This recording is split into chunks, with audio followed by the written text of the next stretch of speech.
Good morning students, now start science class. ठीक है, अभी तक बेटा अपन ने हिस्ट्री ऑफ माइक्रो ऑर्गेनिज्म पढ़ा, क्लासिफिकेशन ऑफ माइक्रो ऑर्गेनिज्म पढ़ा और वायरस के बारे में पढ़ा कि वायरस क्या है, इनकी कौन कौन से डिसीज़ हैं, कौन कौन से डिसीज़ को स्प्रेड करते हैं। अब हम बैक्टीरिया के बारे में पढ़ रहे हैं। ठीक है, कि बैक्टीरिया कौन कौन से डिसीज़ को स्प्रेड करते हैं, बैक्टीरिया हमारे लिए क्यों और फ़ायदेमंद है, मतलब इससे क्या क्या एडवांटेजेस हैं और क्या क्या हार्मफुल इफ़ेक्ट्स हैं बैक्टीरिया के, वो देखने जा रहे हैं।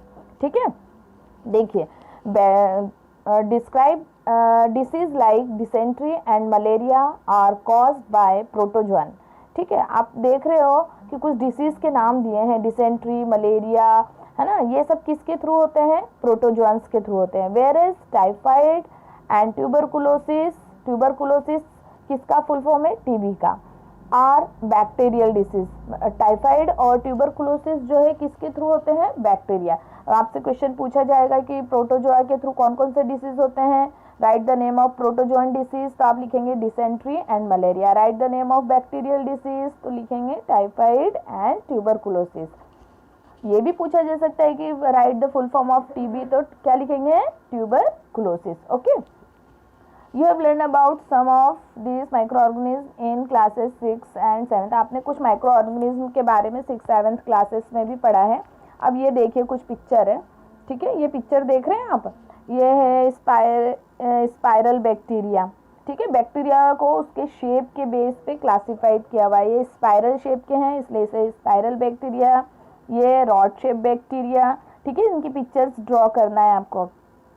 ये क्लेमाइडोमोनास, ये एल्गी है। एल्गी के एग्जांपल्स क्या है? क्लेमाइडोमोनास और स्पाइरोगायरा। नेक्स्ट है आपका प्रोटोजोअन। प्रोटोजोअन में क्या क्या आते हैं?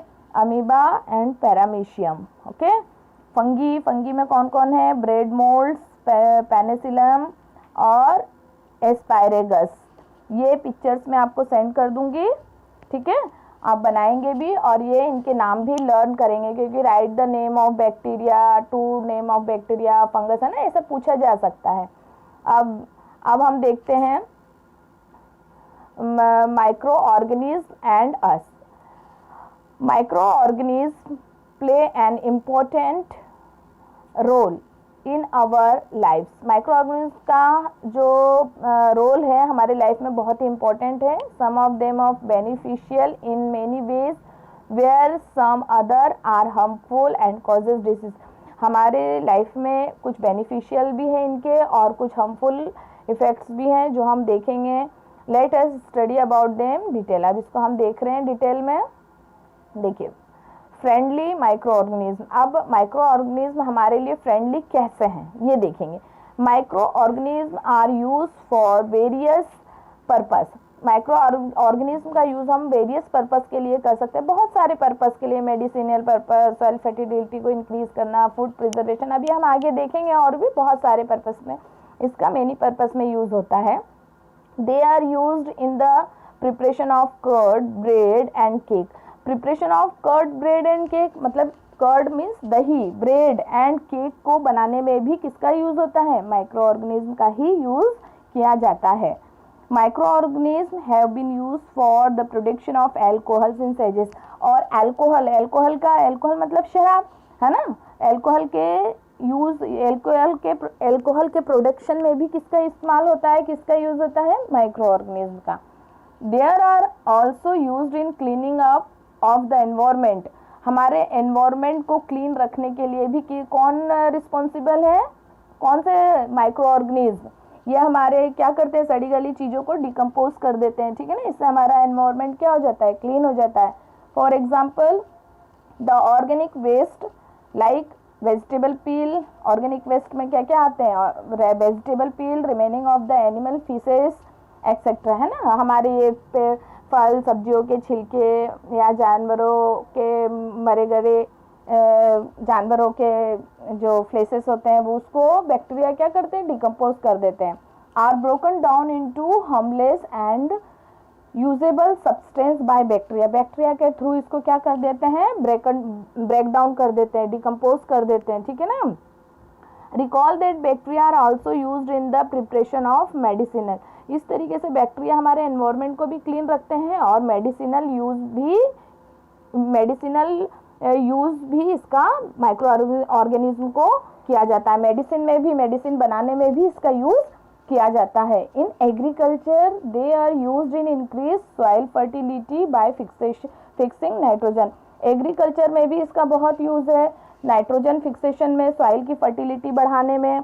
हम सॉइल की फर्टिलिटी बढ़ाते हैं कैसे? नाइट्रोजन फिक्सेशन से। और नाइट्रोजन फिक्सेशन के बारे में मैं पहले भी आपको 6th-7th क्लासेस में बता चुकी हूँ कि लेग्यूमिनस प्लांट की रूट्स में जो नूडल्स होते हैं उसमें कौन सा बैक्टीरिया होता है? राइजोबियम बैक्टीरिया, जो कि एनवायरनमेंट के नाइट्रोजन को नाइट्रेट्स में कन्वर्ट करने का काम करता है। इसी को कहते हैं नाइट्रोजन फिक्सेशन। ओके, तो इस तरीके से बैक्टीरिया जो होते हैं सॉइल फर्टिलिटी को इंक्रीज करने में भी बहुत हेल्पफुल होते हैं। Making of curd and bread. अब कर्ड और ब्रेड को बनाने में देखें, कर्ड और ब्रेड को बनाने में भी किसका इस्तेमाल किया जाता है? माइक्रो ऑर्गेनिज्म का। You have learn in class 7 that milk is turn into curd by bacteria. आपने देखा होगा कि दही बनाने के लिए हम दूध में थोड़ा सा जामन डालते हैं और कुछ घंटों बाद, 4-5-6 घंटों बाद देखते हैं कि पूरा दूध किस में कन्वर्ट हो जाता है? दही में, कर्ड में कन्वर्ट हो जाता है। ठीक है। Curd contain several microorganism of this the bacterium lactobacillus promotes the formation. देखो इसमें कौन सा बैक्टीरिया होता है? लैक्टोबैसिलस होता है, जो कि क्या करता है? इसको दही को बनने के लिए प्रमोट करता है। East reproduce रिपीडली and produce carbon dioxide. East क्या करता है? कार्बन डाइऑक्साइड को प्रोड्यूस करने का काम करता है ड्यूरिंग रेस्पिरेशन। रेस्पिरेशन के थ्रू क्या करता है? ईस्ट कार्बन डाइऑक्साइड प्रोड्यूस करता है, और कार्बन डाइऑक्साइड प्रोड्यूस करेगा तो निकलेगी कार्बन डाइऑक्साइड किसकी फॉर्म में? बबल्स की फॉर्म में। Bubbles of the gases fill the dough and increase its volume. क्या होता है? डग में आप ऊपर पढ़ेंगे, ये सूजी और मैदे का जो बताया हुआ है, मैदे में शुगर थोड़ा सा डाला है, पानी डाला है। ठीक है, इस एक्टिविटी को आप एक बार ध्यान से पढ़ेंगे। और कुछ देर के लिए छोड़ दिया तो इसमें क्या हुआ? ईस्ट को भी इन्वॉल्व किया है, तो इसने रेस्पिरेशन के थ्रू क्या करा? कार्बन डाइऑक्साइड क्या करी? प्रोड्यूस करी, और कार्बन डाइऑक्साइड डग में क्या हो रही है? बबल्स की फॉर्म में निकल रही है। इससे इसका वॉल्यूम क्या हो रहा है? इंक्रीज हो रहा है। ठीक है ना, वॉल्यूम इंक्रीज हो रहा है। This is the basis of use of east in the baking industry. तो इस तरीके से हम ईस्ट का यूज किस में करते हैं? बेकिंग इंडस्ट्री में करते हैं। फॉर मेकिंग, किसके लिए? Making of bread, pastries and cake. Bread, pastry और केक बनाने के लिए हम क्या करते हैं? बेकिंग इंडस्ट्री में ईस्ट का यूज करते हैं। ओके, अब आ रहा है आपका commercial use of micro organism. ये तो हमने देखा बेटा कि कैसे हमने बेकिंग इंडस्ट्री में माइक्रो ऑर्गेनिज्म का यूज किया। ईस्ट भी क्या है? माइक्रो ऑर्गेनिज्म है। ठीक है, इसका यूज कहाँ होता है? बेकिंग इंडस्ट्री में होता है। क्या बनाने के लिए होता है? what things are making by yeast? तो इसका होगा ब्रेड, पेस्ट्रीज, केक। ठीक है ना। और आपसे पूछा जाए कि दही में कौन सा, कर्ड में कौन सा बैक्टीरिया होता है, तो आप क्या बताएंगे? दही में कौन सा बैक्टीरिया होता है? जल्दी बताओ। लैक्टोबैसिलस। ओके, कौन सा होता है? लैक्टोबैसिलस। ठीक है, ये सब ध्यान रखना है।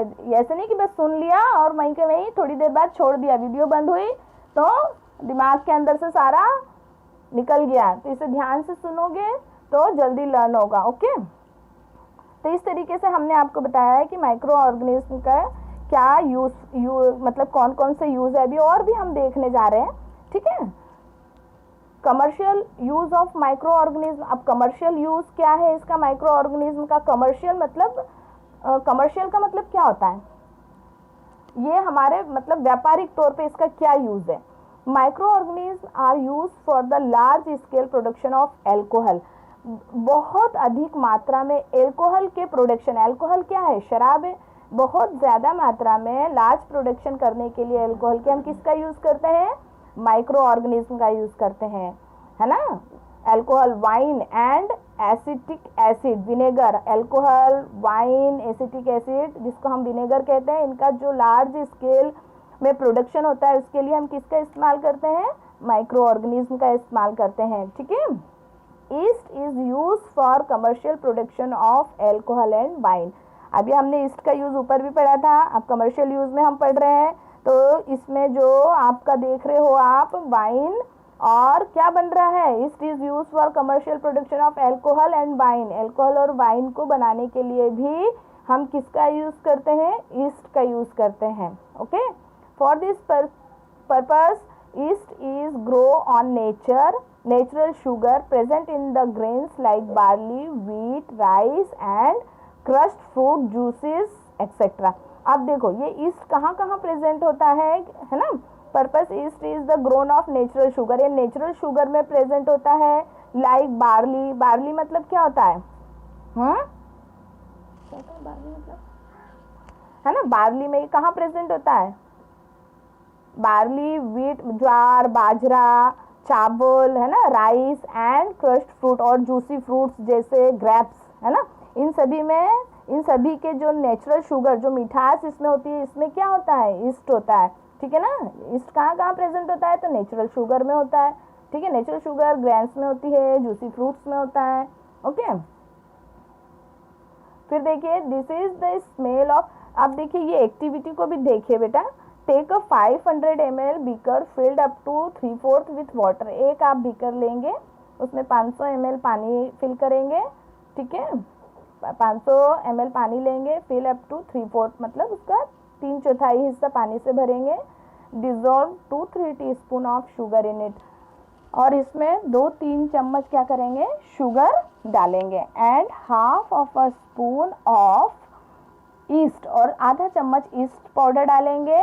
इस powder to the sugar solution, जो हमने शुगर सॉल्यूशन तैयार किया उसमें आधा चम्मच ईस्ट पाउडर इन्वॉल्व करेंगे। Keep it covered in warm place for 4 to 5 hours, 4 से 5 घंटे के लिए इसे गर्म जगह पे ढककर रख देंगे। Now smell the solution, could you get a smell, और थोड़ी देर बाद हम चेक करेंगे इसकी कैसी स्मेल है।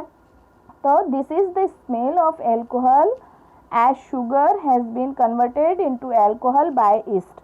अब कैसी स्मेल आएगी इसकी, एल्कोहल की तरह स्मेल आएगी। ठीक है, क्योंकि इसका जो शुगर था वो इस शुगर को जो है इसमें प्रेजेंट जो नेचुरल शुगर है उसको इसने क्या कर दिया है, एल्कोहल में कन्वर्ट कर दिया है, इसलिए एल्कोहल की तरह स्मेल आएगी।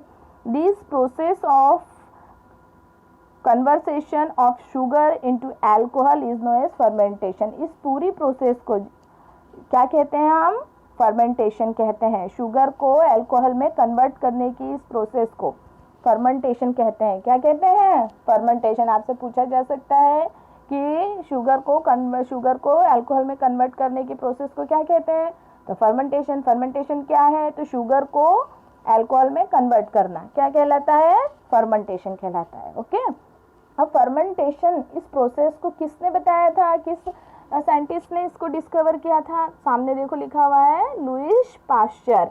ठीक है, लुईस पास्चर डिस्कवर्ड फर्मेंटेशन इन 1857। लुईस पास्चर नाम के एक साइंटिस्ट हुए थे, इन्होंने फर्मेंटेशन को क्या किया था, डिस्कवर किया था। और कब किया था, 1857 में। इसे भी याद रखना है बेटा। ठीक है, बोर तो नहीं हो रहे हो, ठीक है, आराम से ध्यान से सुनोगे, पूरा समझ में आएगा, समझ में भी आएगा और लर्न भी होता चला जाएगा। ठीक है, और पढ़ना है या इतना ही बस करें। बेटा अब इस वीडियो को आप लोग लाइक और सब्सक्राइब भी करेंगे, जिससे नया नोटिफिकेशन आपको समय समय पर मिलता रहे। Okay, thank you.